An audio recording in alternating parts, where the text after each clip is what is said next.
영을 받고 떠나니라. 아멘. 우리 좌우에 계신 분들과 이렇게 인사하면 좋겠습니다. 신실하신 하나님이 당신을 인도하십니다.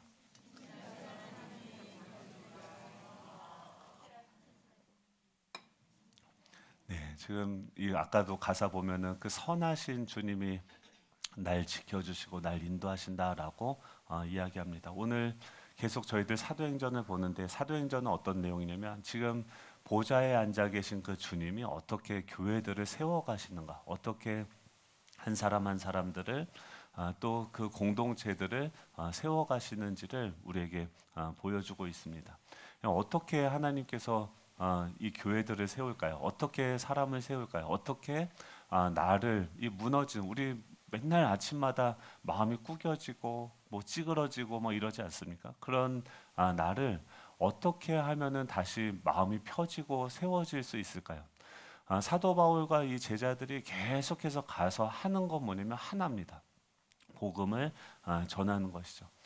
빌립보에 가서도 했던 것은 복음을 전하는 것이었고 데살로니가에 가서도 하는 것은 복음을 전하는 것이었습니다. 지난 시간에는 그가 전했던 복음이 어떤 내용이었을까 한번 살펴보는 시간이었다고 한다면 지금은 오늘은 그 복음을 전하는 복음의 내용이 무엇인지를 한번 살펴봤죠. 사도행전 12장의 24절에 보면 하나님의 말씀이 흥왕하여 더하더라라고 얘기합니다. 즉 이 초대 교회에 사람들이 세워지고 교회가 세워진 것은 다른 어떤 것의 능력이 아니라 이 하나님의 말씀이 그 안에서 흥왕했다. 그래서 더해졌다.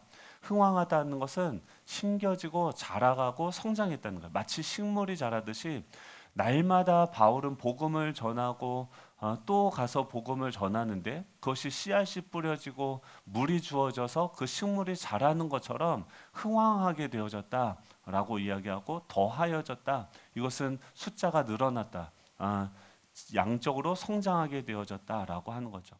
지금 이 사도 바울은 가면서 그러니까 날마다 우리도 뭐 해야 됩니까? 날마다 내 심령 가운데 복음이 선포되어져야 되고 복음이 들려져야 되고 그것이 날마다 주어질 때 이 꽃 보세요. 어제 보면은 문 권사님이 엄청 싱싱하게 꽃 가지고 오셨거든요. 그래서 꽂아놓고 어제 야 이쁘다 했는데 하루 지나니까 어떻게 됩니까? 푹 시들어졌어요. 예, 이쁘죠? 예, 우리가 저래요. 예. 아, 이게요 어제 싱싱했는데도 오늘 시들어요. 지금 싱싱한데 지금 말씀을 들으면서 조금 싱싱해졌다가 밥 먹고 나면 또 뭐예요? 또 시들어져요. 그러니까 계속해서 이 하나님의 말씀이 내 안에서 근데 그 말씀이 어떤 말씀으로 해야 되면 기쁜 소식으로 복음으로 하나님이 나를 저 꽃을 보면서 아 저게 시들었구나. 근데 저것도 하나님께서 그 권사님의 마음을 주님께서 기쁘게 받으시겠죠. 우리도 지금 여기에 시들은 채로 나올 수 있겠죠. 그런데 그럼 우리를 하나님이 어떻게 하십니까? 기쁜 마음으로 우리를 받으시는 거죠. 여러분 그 복음이 날마다 우리 심령 가운데 들려줄 수 있기를 축복합니다. 근데 우리 안에 장애물이 있습니다.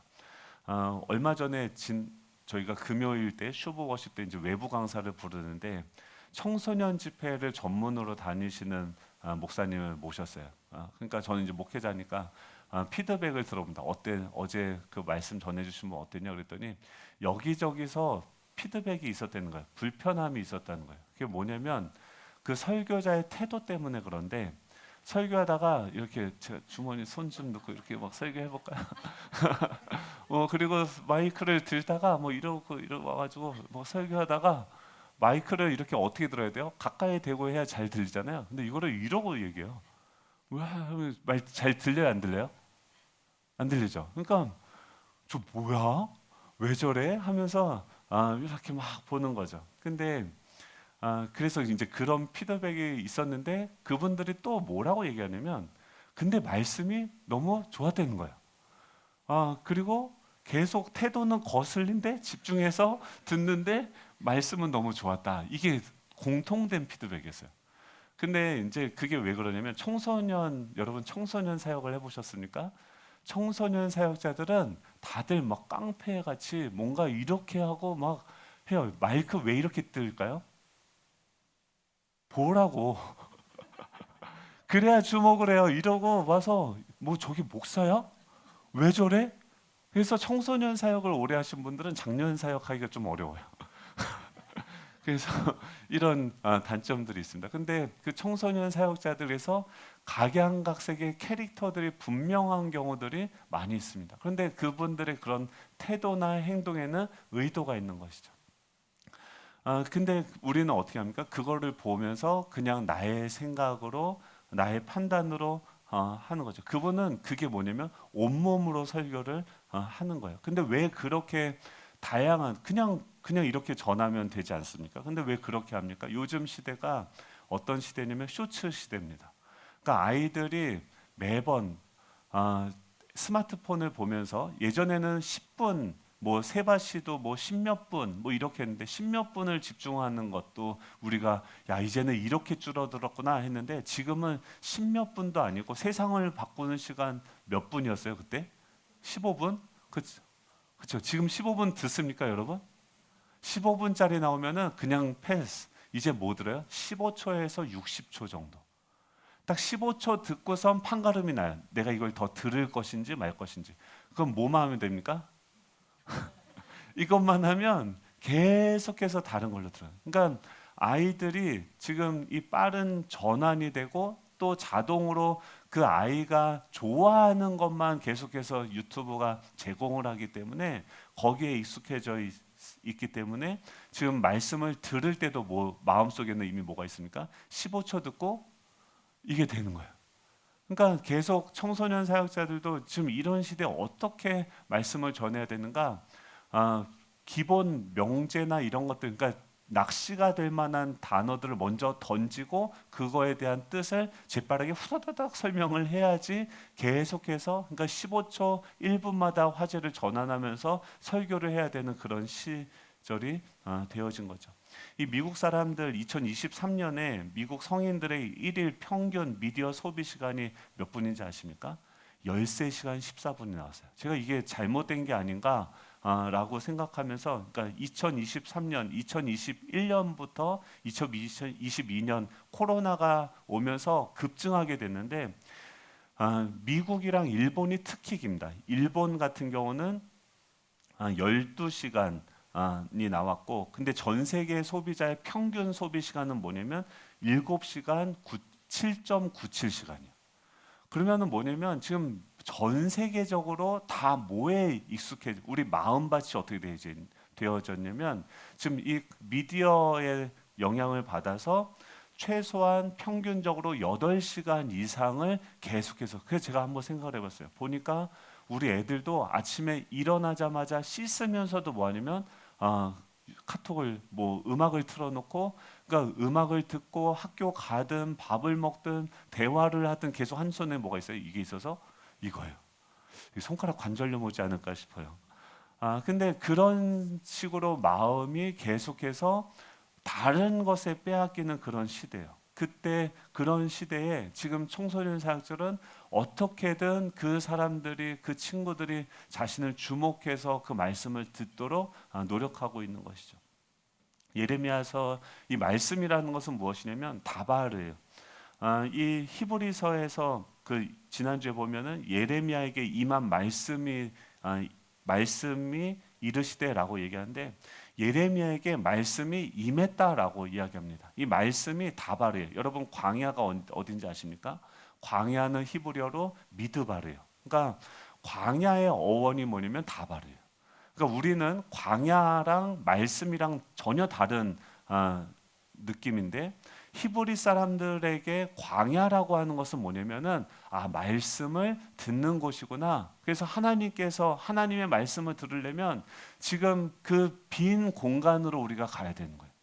하나님의 말씀이 들려지는 곳은 어디냐면 광야입니다. 아무것도 내 힘과 내 능력으로 아무것도 할 수 없다고 생각되어지는 그곳이 바로 이 다바르가 들려지는 그 미드바르가 되는 거죠. 오늘은 지금 그곳에 가서 그 하나님의 말씀이 임하다라고 하는 것은 하야 동사를 씁니다. 빛이 있으라 하니까 빛이 있었다 하는 것처럼 이 말씀은 그 자체적으로 능력이 있어서 그 미드바르에서 광야에서 말씀인 그 다바르가 내 심령 가운데 임하게 되어졌을 때, 들렸을 때 그것을 그때부터 뭐가 됩니까? 그 말씀이 우리 가운데 있게 되어지는 거죠. 이게 뭐냐면 말씀이 임하다라는 거예요. 그러면은 말씀이 임한 게 내 안에 있느냐 없느냐 한번 질문하시면 돼요. 생각해 보시면 돼요. 어떤 질문들을 하는 거예요. 저 아침에 시들은 저걸 보면서 야, 저거 처음에 든 생각은 뭐냐? 시들었으니까 내려놓는 게 좋겠다는 생각이 들었어요. 근데 아, 그렇게 하면은 어떻게 할까요? 2부 때 문행당 원사님 오셔서 지금 없으니까 하는 얘기예요. 2부 때는 얘기 안 할 거예요. 안 계시니까 하는 얘기인데 오셔서 저거 보고서 어때요? 정말 열심히 그분이 다 몸도 불편한데 걸어서 이렇게 준비해서 갖다 놓으셨는데 없으면은 마음이 상하겠죠. 근데 뭐 그거는 그분 사정이고 저는 그런 상황에 대해서 그렇다고 뭐 각자의 사정만 주장하면은 그걸 다 따라가면 되는 것도 아니지 않습니까? 그래서 근데 그것을 놓고선 어디로 가냐면 광야로 가는 거예요. 미드바르로. 나의 생각이 나의 판단이 있는데 그 나의 생각이 나의 행동으로 나오기 전에 우리는 어디를 통과해야 되냐면 미드바르로 통과해야 돼요. 내 생각을 내려놓고 그 말씀은 뭐라고 하는가. 근데 시들었는데 저한테 기도하자마자 내 안에 있는 이미 말씀이 있는데 그것이 저에게 준 마음은 무엇이냐면 너도 이렇다. 시들어 있다. 그러다 보니까 저도 시들어 있어요. 근데 하나님은 어떻게 하십니까? 시든 나를 받아주시죠. 기뻐하시죠. 저것도 저 권사님의 마음도 하나님 기쁘게 받으시고 우리의 마음도 기쁘게 받으시는구나. 여러분 우리가 목장 훈련하고 또 어떤 사역을 하고 지금 교회 안에서 여러 가지 봉사일을 하는 것은 그 일을 통해서 어떤 결과를 이루는 것이 목표가 아닙니다. 그 사역을 하면서 또 그곳에서 목장에서 다양한 사람들의 이야기를 들으면서 계속해서 훈련을 하는 거예요. 어떤 훈련이요? 그 상황을 다스리고 계시는 그 하나님 안에서 우리가 듣고 그분과 교제하는 훈련들을 공동체 안에서 하는 것이 바로 이 교회에서 하는 모든 훈련의 목적이 되어지는 것이죠. 이 말씀은요 그 자체로 힘이 있는 줄 믿으시기 바랍니다. 그 생명이 내 안에 들어오고 그 말씀이 내 안에 들어와서 그 말씀이 있으면 그 말씀이 우리 안에 자라가고 또 열매 맺고 이 세상을 이길 수 있는 힘이 되어질 수 있는 줄 믿습니다. 오늘은요 이 베레아 사람들, 특별히 이 베레아 사람들 하면은 성경에서 예전 번역에서는 뭐라 하면 신사적이다라고 얘기했어요. 근데 그것이 지금 개역 개정에서는 그들이 더 너그럽다라는 단어로 번역을 했는데 신사적이고 왜 신사적이라고 하냐면 말씀을 듣는 태도가 하여간 다른 사람들과 달랐다라고 하는 그 대표적인 사람입니다. 그래서 오늘 이 베레아 사람들을 통해서 이 말씀을 대하는 세 가지 태도에 대해서 우리 함께 살펴보기를 원합니다. 첫 번째로는요, 이 베레아 사람들은 어떤 식으로 말씀을 대했냐면 더 너그러워서라고 이야기합니다. 10절에 보면 10절, 11절이죠. 우리 같이 한번 읽어봅니다. 11절 읽겠습니다. 시작. 베레아에 있는 사람들은 데살로니가에 있는 사람들보다 더 너그러워서 간절한 마음으로 말씀을 받고 이것이 그러한가 하여 날마다 성경을 상고함으로. 지금 원어적으로 보면 이 유제노스인데 유는 뭐냐면 좋다. 그리고 제노스 뭐냐면 태생이 좋다라고 하는 거예요. 그러니까 이게 신사적이다라고 우리나라는 번역을 했고 지금은 더 너그럽다라는 것을 그 상태를 표현을 했는데 원어적으로 보면은 이 베레아 사람들은 태생적으로 좀 더 여유가 있는 신사적인 동네 사람들이다라고 얘기해요. 그러니까 이 베레아라는 지역을 보면은 그 도심이랑 막 그 당시에 발전하던 그런 도시에서 좀 한 50km 정도 떨어난 한적한 농촌 도시였습니다. 그러니까 지금 사도 바울이 지난 시간에 데살로니가에서 말씀을 전하다 큰 도시에서 말씀을 전하다가 쫓겨나서 피한 곳 사람들이 지금 그를 좀 쉬라고 갖다 놓은 곳이 뭐냐면 이 베레아 지역이요. 그러니까 근데 그 베레아 지역은 농업 도시고 또 사람들이 다른 데보다 좀 온순하고 평온한 일상을 보내고 있는 막 경쟁이 치열하고 이런 데보다 좀 너그러운 곳이 바로 그 베레아였습니다. 근데 그 전에는 어떻습니까? 다른 사람들보다 더 너그럽다. 전에 빌립보에 있었던 사람들은 어떻습니까? 그 사람들은 맨날 이런 삶이에요. 빌립보 사람들의 특징은 남의 얘기를 잘 듣지 않아요. 왜냐하면 지금 전쟁에서 1등 공신들이 상을 받아서 지금 거기서 노후를 보내고 있는 거예요. 그러니까 자기 안에 뭐가 많습니까? 승리의 경험들이 많아요. 그러니까 목장 모임 할 때도 이 빌립보 교회 성도들 같은 분들이 있어요. 빌립보 사람들 같은 분들이 있어요. 무슨 얘기 딱 하잖아요. 그러면은 어떻게 합니까? 이미 경험이 나이가 많이 들수록 많은 일을 경험해요, 안 해요?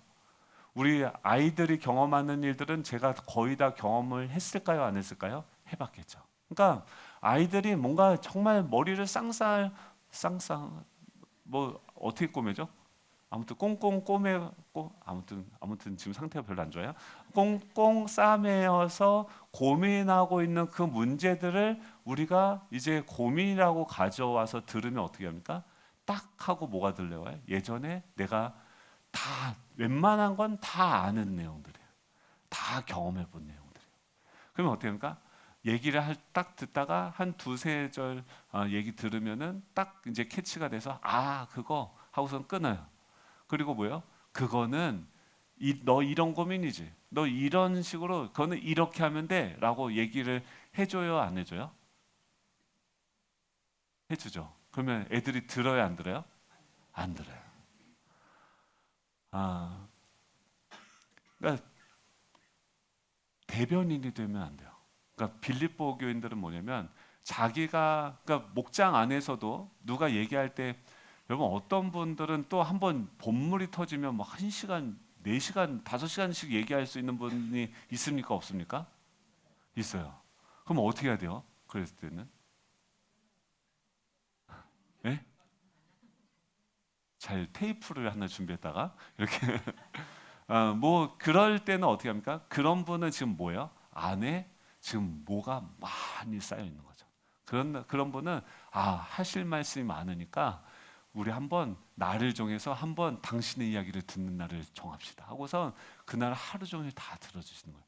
근데 다 얘기했는데 우리가 다 아는데 그 다음에도 또 1시간씩 얘기해. 그럼 어떻게 해야 돼요? 그건 이 사람 말하는 습관이구나. 그러면 어떻게 해요? 그거는 이제 조금 뭐 알려주긴 하는데 근데 그 전에 뭐 어떻게 해야 됩니까? 이 빌립보 교회인 사람들은 근데 지금 뭘 조심해야 되면 이미 얘기하면은 딱 알아듣고 내가 내 경험, 내 승리의 방법들을 제공을 합니다. 근데 그게 그 말이 다 맞습니까? 안 맞습니까?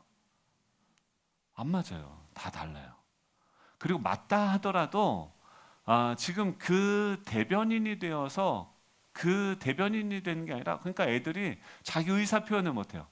본인이 지금 힘든 걸 다 이야기하고 본인이 판단하고 진짜 고민을 하고 잘못된 선택을 해봐야 돼요. 그래서 그것이 잘못됐다는 것을 온몸으로 경험해 봐야 됩니다. 그것이 무엇입니까? 더 너그러운 마음. 그러니까 그 친구들이 그래야지 계속해서 자라가는. 복음은 무엇입니까? 그런 연약한 그 자녀들, 연약한 우리들과 누가 함께하고 계십니까? 하나님이 함께하고 계시고 그를 그의 손으로 붙들고 계시다는 게 복음이에요. 복음적 관점으로 보면서 너 그런 부분이 고민이구나. 엄마 아빠 기도할게. 근데 하나님이 너와 함께하고 계셔. 너가 고민하고 생각하는 것들 한번 해봐. 엄마 아빠가 실수해도 괜찮아. 그때 우리가 도와줄 수 있어. 계속해서 이 자녀들을 믿어줄 수 있는. 또 두 번째는 뭐냐면 유대인들이 있습니다. 유대인들은 뭐냐면 이미 답정너예요. 그래서 이미 딱 자기 잣대가 있어요. 율법이 있으니까 누가 딱 얘기해요. 근데 그게 신학적으로 또 성경적으로 맞아요, 틀려요? 모르죠. 맞겠죠. 그렇죠? 근데 그분은 만약에 저희가 뭐 빨간불을 건너면 됩니까? 안 됩니까? 안 되죠. 근데 지금 이분은 아직 영세 영세는 갔죠. 그러니까 7개월 된 갓난아이면 어떻게 합니까? 그 아이가 이 법을 알아야 몰라요? 모르죠. 그럼 이 아이한테 7살 된 아이한테 그 아이한테 필요한 건 뭐냐면 전 빨간불이야 건너면 죽어 뭐 큰일 나는 거야 막 이렇게 영세된 아이한테 이야기하는 것보다 뭐가 필요합니까? 그런 아이는 어떻게 해요?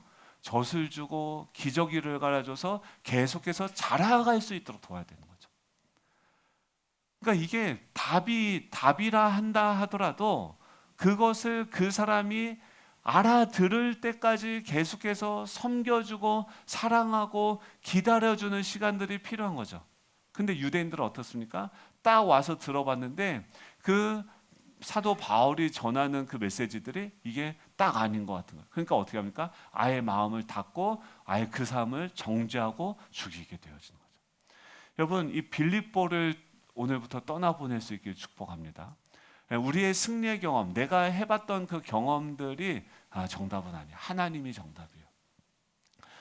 또 내가 율법적으로 이게 하나님의 뜻이 이거다라고 한다 하더라도 그 사람들이 못 알아들을 수 있어요. 아직 그걸 알지 못하게 해요. 그러면 어떻게 합니까? 같이 큐티하자. 같이 하나님의 말씀을 우리 같이 더 배워가 보자 해서 그분들이 말씀 안에서 더 자라갈 수 있도록 그 말씀 가운데로 인도하고 그 우리 태도는 무엇입니까? 그분이 말씀을 놓지 않도록 계속해서 접촉할 수 있도록 같이 차를 타고 교회까지도 와보기도 하고 밥을 같이 먹기도 하고 교제하면서 그분이 말씀을 계속해서 배우는 자리로 나아갈 수 있도록 해야 되는 것이죠. 이 빌립보 이 베레아 사람들은 더 너그럽다라고 하는 것은 무엇이냐면 지금 그 안에 이 하나님 중심적으로 지금 그들은 열려 있는 마음을 가지고 편견이 없이 그 말씀을 들었다라고 이야기합니다. 여러분 우리 안에 있는 편견들을 다 없애고 아까도요. 어떤 제가 맨날 쓰는 예화인데 청년 중에 무신론자 청년을 제가 예전에 청년부 사용할 때 청년들이 굉장히 말빨이 센 친구였어요.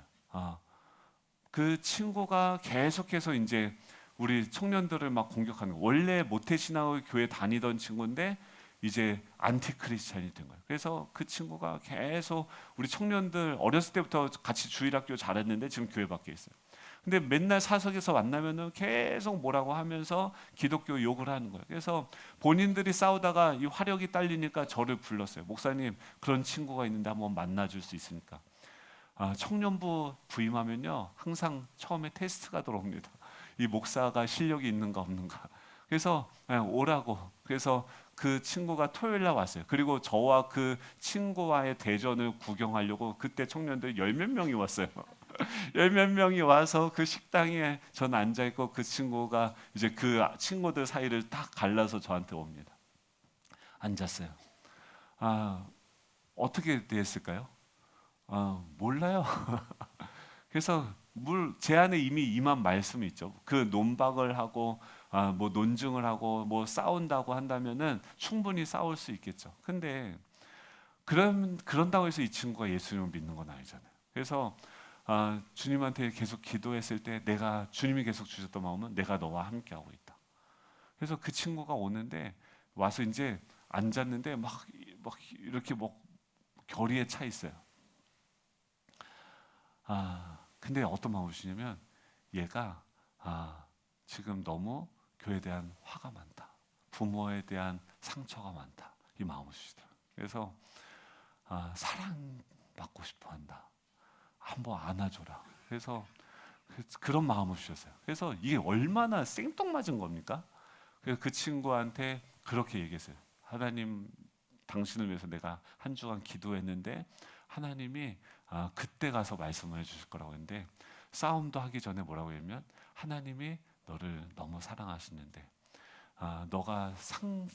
너를 그냥 아무 이유 조건 없이 그냥 한번 안아주고 사랑해 주라고 한다. 내가 절대 동성애자가 아니고 내가 뭐 그런 게 아니지만 같은 동성이니까 차라리 이성이었으면 내가 기쁜 마음으로 안아줬을 텐데 동성인데 내가 안아주는 거 오해하지 말고 한번 안아줘도 되겠냐고 그랬더니 얘가 이제 어이가 없잖아요. 그래서 이러고 저를 쳐다보는데 가서 저는 그냥 순종하면 되니까 안아줬어요. 뭐요? 저에게 임한 말씀을 제가 증거한 거예요. 근데 그 말씀이 힘이 있었을까요? 없었을까요? 있었어요. 그 친구가 지금 교회 다녀요. 그 친구가 청년부에 나왔어요. 여러분, 하나님의 말씀을 가지고 가셔야 돼요. 하나님의 말씀을 그냥 내가 아는 지식을 가지고 이용하시는 것이 아니라 정말 그 사람을 사랑하는 그 하나님께서 말씀하시는 그 말씀. 근데 그 말씀을 듣기 위해서는 어떻게 됩니까? 우리 안에 너그러운 마음이 있어야 돼요. 열려있는 마음. 하나님 말씀해 주시오. 어떤 분은 설교를 잘할 수도 있고 못할 수도 있고 또 여러 가지 상황들이 있죠. 근데 하나님은요, 다양한 사람을 통해서 우리에게 말씀하십니다.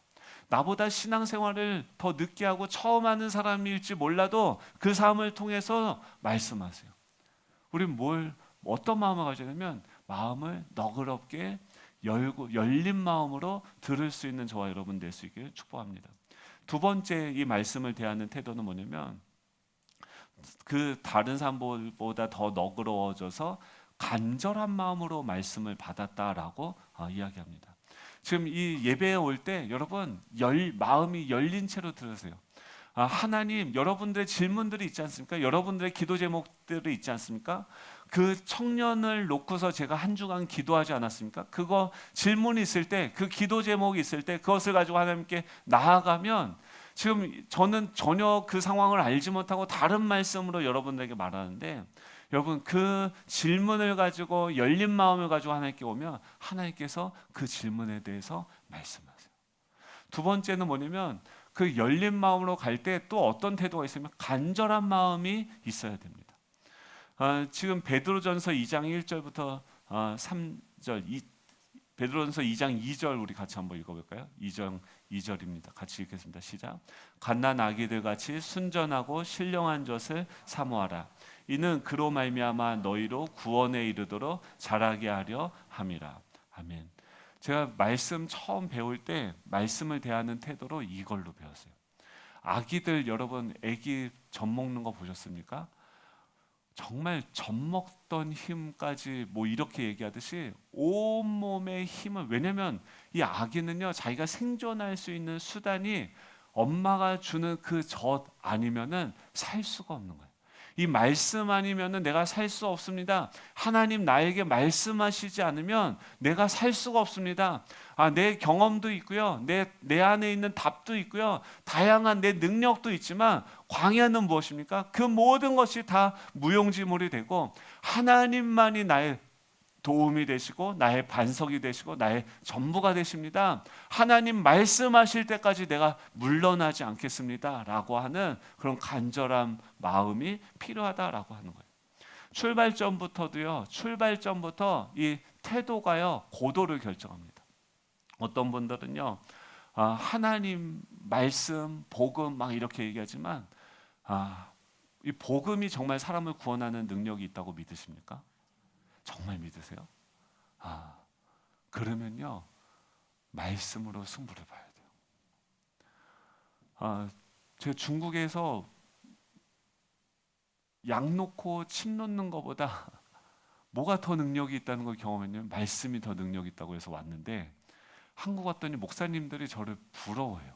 뭘 부러워하냐면 중의학 배우는 거 어렵지 않아요. 그냥 가시면 다 입학할 수 있어요. 중국은 외국인들 다 들어갈 수 있어요. 공부하는 게 힘들어서 그렇지 다 누구든지 다 배울 수 있어요. 그런데 그걸 배운 거를 부러워해요. 왜냐하면 진단하고 뭔가 그 의학적인 지식이 있으니까 그거 반칙 아니냐. 목회하는데 저 그런 얘기까지 들었어요. 당신은 반칙 아니냐. 진맥만 해주면 사람들 몰려들 거 아니야. 그래서 제가 치사해서 진맥 안 합니다. 그런 거 안 씁니다.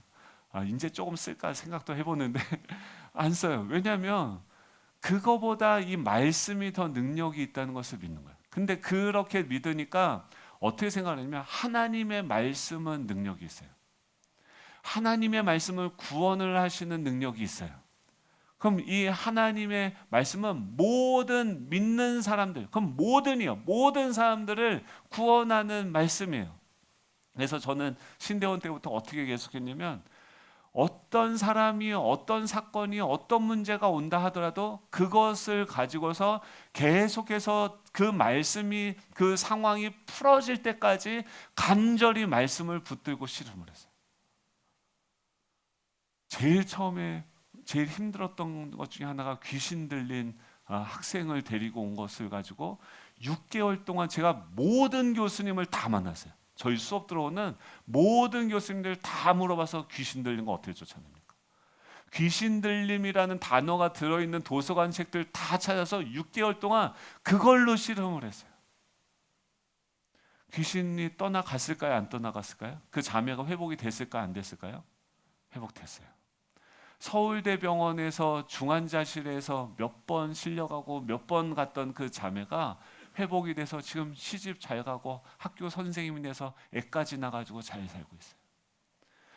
여러분, 이게요, 그렇다고 어떤 분은요, 목을 다쳐가지고 그 밑으로 아무것도 움직일 수 없는 분이요. 근데 그분에게 가서 신방을 가야 돼요. 그러면은 그분을 놓고 신방을 했을 때 제가 가서 이 복음이 해결을 한다는 게, 그분이 가서 이 말씀을 전하니까 그 전신 마비가 된 게 회복이 돼서 그분이 다시 일어나서 걸었을까요? 그렇지 않았어요. 그 보훈병원에 입원했던 그분한테 갔을 때 그분의 문제를 가지고 기도하는데 어떤 마음이셨냐면, 하나님이 그는 예배자다라는 말씀을 주셨어요. 내가 그의 예배를 받고 있다라고 말씀해 주셨어요. 제가 그래서 거기 가서 교구를 처음 맡아서 처음에 이제 그 교적 파악하면서 이제 그분 병원 신방 가는데 그 마음을 주셔서 제가 거기 가가지고 처음 전혀 어떤 정보도 없어요. 그분한테 뭐라고 얘기하면, 제가 집사님을 위해서 기도하는데 하나님이 집사님의 예배를 받고 계시다. 하나님 너무 집사님을 기뻐하신다. 그 말씀 전하라고 해서, 사실 집사님, 이게 제가 집사님이 얼마나 아프고 고통스러운지 제가 알지도 못하고 무슨 말로 어떻게 위로해야 될지도 사실 잘 모르겠다. 근데 기도하는데 하나님이 그런 마음을 주셨다. 그래서 가서 그 말씀 전했어요. 그분이 계속 우시는 거예요. 그래서 뭐라고 하는지 아세요? 목사님, 저는요 계속 예배하고 있었어요. 하나님 찬양하고 있었어요. 근데요, 그 임한 말씀이 그에게 임하니까 어떻게 됩니까? 그의 모든 상황이, 그분은요 천국 가면요 어떤 분들이 큰 분일까요? 우리가 지금 이 세상에서 알고 유명하고 이런 분들은 보이지도 않을 거예요. 거기 가면요 그렇게 전신마비로 지금 십몇 년을 그렇게 누워가지고 가만히 그냥 눈만 껌벅거리면서 있는 그분, 그곳에서 날마다 하나님을 찬양하고 기뻐하는 그 예배를 드렸던 그분이 천국에서 누구예요? 큰 자예요. 하나님이 믿을 수 있는 시련만 우리에게 주신다고 했어요. 그 말은 무엇입니까? 그분은 믿음이 그만큼 큰 거예요. 저주를 받고 잘못된 것이 아니라 그 가정이 믿음의 그릇이 그만큼 크기 때문에 하나님 그것을 통해서 자신의 영광을 나타내는 거예요. 여러분, 이 하나님의 말씀이 능력이 있는 줄 믿으시기 바랍니다. 사람들을 함부로 내가 판단하고 저 사람이 어떻고 저떻고 내가 정죄하고 하는 어떤 그 유대인들의 방법이 아니라, 내 승리의 경험들을 그 말하는데 다 자르고 이렇게 해라 저렇게 하라 그냥 섣부른 걸로, 저도 이런 실수를 예전에 많이 했는데 지금은 잘 얘기 안 합니다. 그분이 이 큐티를 할 수 있도록, 그분이 날마다 이 말씀을 듣고 말씀을 듣는 자리로 그 믿음 아래로 나올 수 있도록 그분들을 돕는 거예요. 그리고 여러분들 그 믿음 아래로 광야로 나아가셨다고 한다면, 하나님 나에게 말씀하십시오. 이 문제를 가지고 물러서지 말고 다른 것에 귀 기울이지 말고 계속해서 그 문제 하나만을 붙들고 하나님께 계속해서 포기하지 않고 나아가는 거예요. 마치 한나가 지금 자신이 애를 가질 수 없던 것을 가지고서 이 여호와의 성령, 사사시대는요 그 삼손 시대에 아무도 이제는 문제가 생겨도 기도도 하지 않는 그런 시대였습니다. 근데 한나는 어떻게 합니까? 그 시대에 성전에 가서 그 엘리 제사장이 오해할 줄, 술 취했나? 저 여자가 왜 저러나? 할 정도로 와서 오해를 당할 정도로 그곳에서 끊임없이 끈질기게 자신의 문제를 가지고 기도할 때 하나님이 어떻게 해요? 지금 내가 잉태하지 못하는 상태가 지금 이 사사시대의 영적인 상황이구나 라는 것을 깨닫게 하시고, 그 어둠의 시대를 여는 그 빛으로 그에게 사무엘을 주시는 거예요. 여러분, 하나님의 말씀을 어떻게 받으셔야 되면, 간절한 마음으로 하나님의 말씀이 나에게 임할 때까지 계속해서 하나님께 나아갈 수 있기를 축복합니다. 마지막으로 세 번째는 무엇이냐면 간절한 마음으로 말씀을 받고 이것이 그러한가 하여 날마다 성경을 상고하였다라고 이야기합니다. 앞에서는 열린 마음으로 또 간절한 마음도 중요한데요. 또 중요한 것이 뭐냐면 날마다예요. 규칙성과 지속성이 필요합니다. 그냥 어쩌다가 하루가 아니라 하다가 내가 죽을 것 같은 그 상황이 돼서 그때서가 아니라 날마다 계속해서 지속적으로 날마다 어떻게 합니까? 성경을 상고한다. 성경이라고 여긴 번역을 했지만 원어를 보면 성경들이요. 그러니까 그 당시는 지금처럼 이렇게 딱 한 권으로 된 게 아니라 여러 가지 구약의 말씀들이 있지 않습니까? 그러니까 성경들을 가지고서 계속해서 이 말씀에 저 말씀에 이게 지금 어떻게 봅니까? 그때보다도 계시가 더 완성이 되었죠. 예수님이라고 하면 어떻게 하실 것인가를 상고한다라고 하는 것은 상고한다는 것은 위로 크리노 분별하다. 위로 비추어서 다시 이걸 분별해 보는 거예요.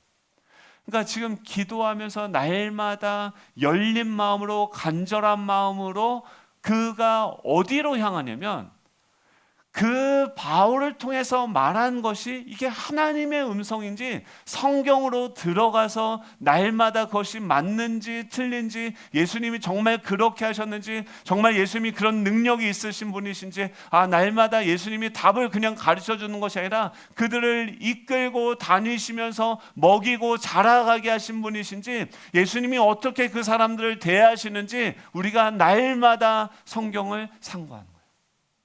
날마다 예수님이라고 하면 어떻게 하는가? 성경을 계속해서 보면서 그게 어떻게 합니까? 내 말씀이 내 안에 임하고 그것이 내 안에 시스템을 갖추고 체계화가 되고 이제는 어떻게 합니까? 어떤 상황을 마주하게 되면 내 판단이 있는데 그것에 대한 하나님의 말씀이 바로 즉각적으로 임하게 되어지는 거죠. 여러분, 이 말씀의 시스템이 우리 가운데 임할 수 있기를 축복합니다. 이단들은 어떻게 하냐면 이 성경을 계시를 받은 사람을 자신의 교주만 이 성경을 해석할 수 있다고 얘기해요. 이러면 이단이에요. 어떤 특정한 사람만 성경을 잘 풀어낸다라고 얘기하면 그거는 이상한 목사님입니다. 그리고 성경 구절들을 하나하나 빼가지고 그것을 꿰맞춰서 자기의 입맛에 맞게 말하면은 그것들은 이단입니다. 예를 들면 신천지 같은 게 로마서 3장 7절에 그러나 나의 거짓말로 하나님의 참되심이 더 풍성하여 그의 영광이 되었다면 어찌 내가 죄인처럼 이거 보면 어떻게 들립니까? 그러나 나의 거짓말로 하나님의 참되심이 더 풍성하여 그의 영광이 되었다면 내가 어찌 이러면 거짓말 해도 된다는 이게 신천지의 모략교리예요. 그러니까 신천지는 수단 방법을 가리지 않고 속여서라도 전도를 합니다.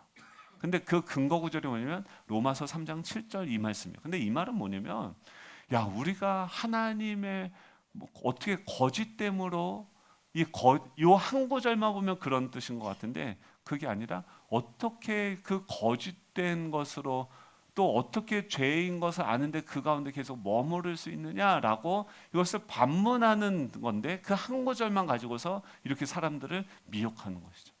그러니까 어떻게 합니까?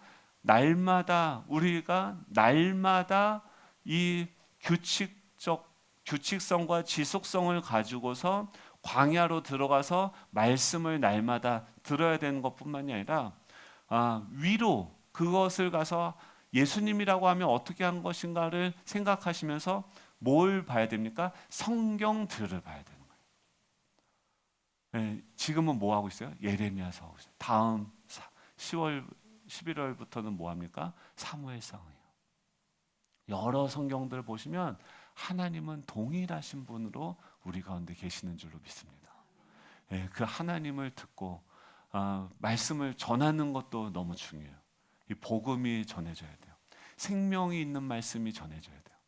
근데 그것처럼 또 중요한 게 저가 열심히 말씀을 준비한 것처럼 여러분들도 열심히 들을 준비들을 하고 오셔야 돼요. 토요일 날 늦게 자면 된다 안 된다?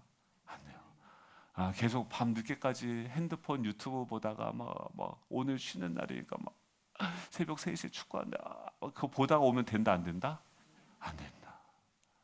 여러분 가장 컨디션이 좋은 상태로 예배를 준비하시고 이곳에 오실 수 있게 축복합니다. 그리고 가장 좋은 심령으로 열린 마음으로 말씀을 정리하면 너그러운 마음, 편견이 없이 열린 마음으로 간절한 마음으로 이 하나님의 말씀이 나에게 임하면 그 문제가 여러분 그 빛이 임하면 그 문제는 거기서부터 끝나는 거예요. 거기서 풀리는 거예요. 말씀이 임하면 풀리는 거예요. 거꾸로요. 아무리 내가 아둥바둥 노력하고 애를 써도요. 말씀이 임하지 않으면 그 문제들은 계속 돌아가요. 여러분 간절히 계속해서 그 집중하면서 그 문제를 가지고 하나님 말씀 앞에 나아갈 수 있기를 축복합니다. 그리고 어떻게 해요? 날마다 상고함으로 성경을 이것이 그러한가 날마다 성경을 상고할 수 있는 저 여러분 되면 좋겠습니다. 우리 일어나셔서 우리 찬양하기 원하는데요. 나의 영혼이 주님 잠잠히 나의 영혼이 지금 미드바르로 들어가기 원합니다. 광야로 들어가기 원합니다. 나의 영혼이 잠잠히 하나님만 바라기 원합니다. 우리 찬양하고 기도하도록 하겠습니다.